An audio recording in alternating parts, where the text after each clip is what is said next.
talk a little bit about some SaaS challenges real quick. These aren't a holistic list, but just to kind of frame our thinking, some top of mind things.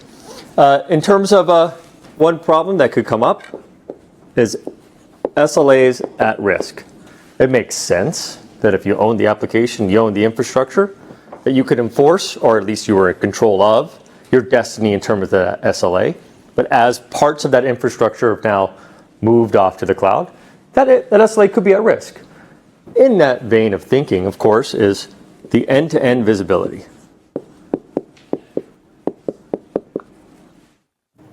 For example, let's say that we decide that we're going to access that SaaS platform directly from the branch. We're going to hook up an internet connection right there. Well, all that infrastructure that you put in place, all those cool things that we were talking about with Steel Central Portal, and all of that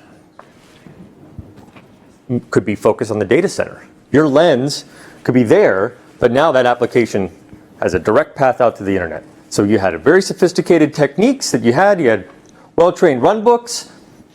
Of course, now we're just sneaking right out to the internet. Another thing is, in some part, the internet is our transport. Now, we're not afraid of the internet as a transport, but in some part, it's going to be in that path, right? And that brings us some advantages, such as our bandwidth could go up. That's great, right? But in some other cases, maybe the control goes down, right? Your QoS markings don't matter much on the greeter internet, for example, right? So let's draw a little bit of a SaaS-y world. Let me try to.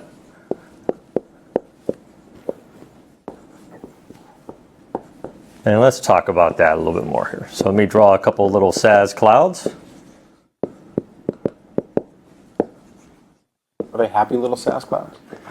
They are. You're Silver lining. age, If I had a silver marker, I'd put that around there. So, and in some cases, a SaaS vendor may be locked into like one location. Other times, they may be able to move data seamlessly between various points of presence all around the globe. And underneath that, let's just draw in a branch. We'll just draw in a branch office. Put a little WAN out here, and we'll put our data center. And it's this app that was at the data center that we're talking about. That is moved, right? That is what's up here, somewhere up here. And so when I think about this diagram, it gives us an opportunity to talk about how you access that SaaS, right?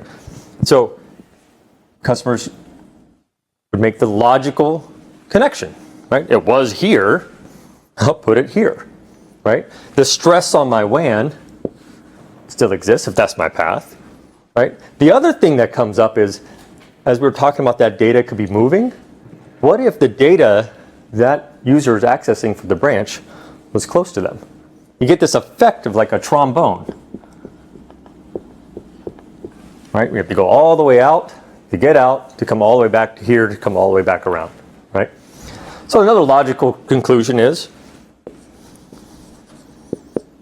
connect my branch to the internet, and of course, then I can maybe make it directly to the SaaS. But with that comes some challenges with perhaps security, control. What am I going to allow out? What am I going to block? I've created another vector to come into my network. Security guys usually get a little antsy when we talk about that. So some are out there going, well, let's take the best of both. Is there a way to try to minimize some of this trombone, but yet have more ways to get out to the SaaS providers? And so they maybe connect directly from various points in their WAN. We hear terms like express route, things like that, where you're now going to go into your WAN and exit out from points that you want, high speed, carrier neutral facilities, all these types of terms, right, are coming up. But with that comes a little bit of money, and it can be complex. So given this kind of means of which we kind of access the SaaS world, what are some of the cures we could bring to bear, right? So what do we want to do to make this a better experience for our users, right? to make the business run smoother? Well, let's kind of keep it simple, right? We want to detect the app. We want to find out what that is. Right? The other thing we want to do is we want to ensure some type of end-to-end performance. That may mean what you know and love about Riverbed, WAN optimization, may just mean QoS, right? There's various techniques to achieving end-to-end performance. Keeping in mind, of course, that all of this is secure. It's all wrapped up in SSL. Almost all of them wrap it up in SSL, right? So that presents some challenges when you want to get in at the transaction layer. What is happening within that SSL wrapper, right? I can see a subject name indication. I can see that on the 4th or 5th packet. What's really happening? What is that app? Is that webmail? Is it Outlook? Is it Link, chat? And of course, we want to have something that could exist all over the world, right? Because this isn't going to be confined to 3 places. This is spreading, right? Any SaaS vendor wants to have many ways to get in so that their people can get to their data. So Riverbed's approach here is we create a cloud portal. We just magically create it. We just snap our fingers and there it is. And Kenny will show you that it's not as simple as snapping our fingers. But we're going to have this cloud portal. What's this cloud portal going to be responsible for doing, right? Discover. It's beyond the DNS. Right? DNS gives us some pieces of information, but there's also another key element when we're talking about it, which is the SSL, the certs and keys. Now, anybody will tell you that if you're going to try to get inside of an SSL connection, you usually need to have the private key, right, to decrypt it. Makes sense? Well, Microsoft, as much as they like us, as much as we like them, and we have this great mutual trust, they just haven't given us that key yet. Maybe one day, but it's not happening as of today. And I expect that to be the case for all of our SaaS vendors that we're coordinating with. So you have to find out what is that certificate. For example, when we go to Office 365 with Outlook, there's an Outlook.com cert that gets returned with the subject alternate name is outlook.office365.com. So if you're simply just trying to go, well, that's the URL the user went to, let me just make a certain key to do that, a little more sophistication has to occur, right? So you have to pay attention to what it is they're presenting. The other thing, of course, is this is all well and good, but if I'm all over the world, I have all these places, and I'm just going to start drawing a bunch of boxes out here.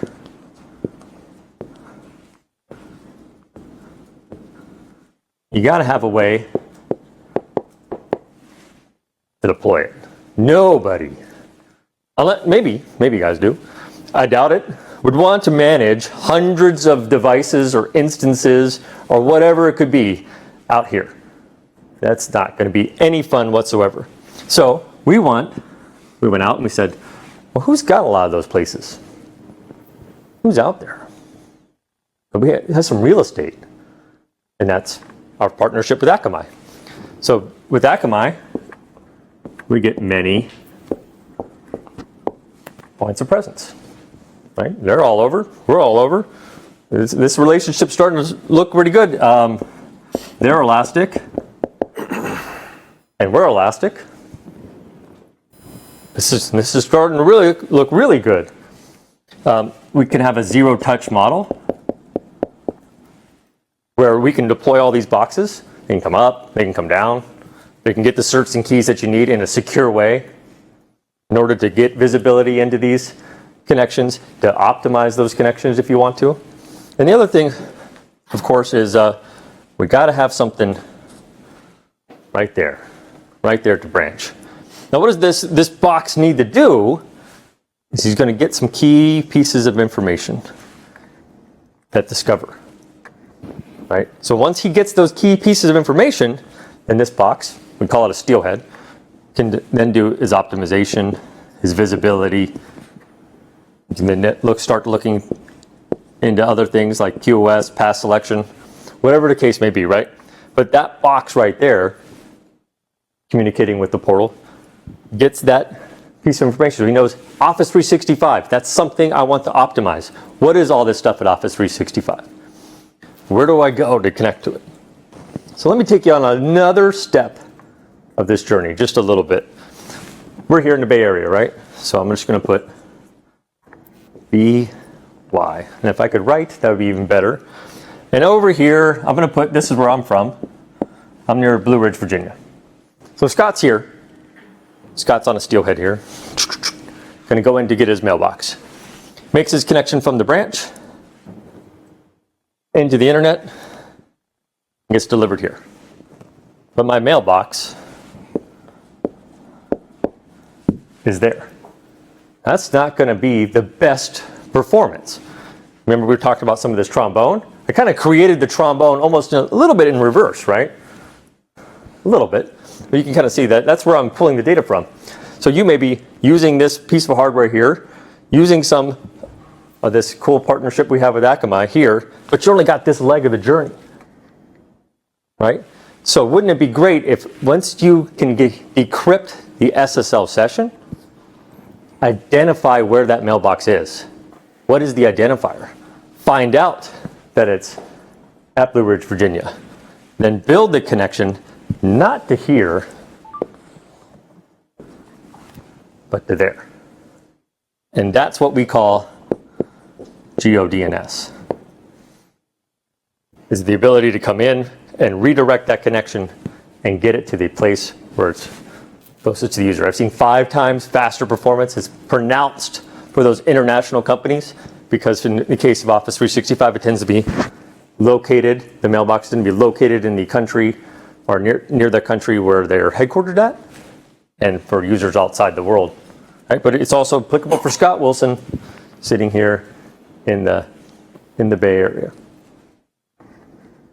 And with that, I think we're going to talk about, because this is a SaaS-y world, we're going to talk about another SaaS app. I think we're going to talk about something called Box.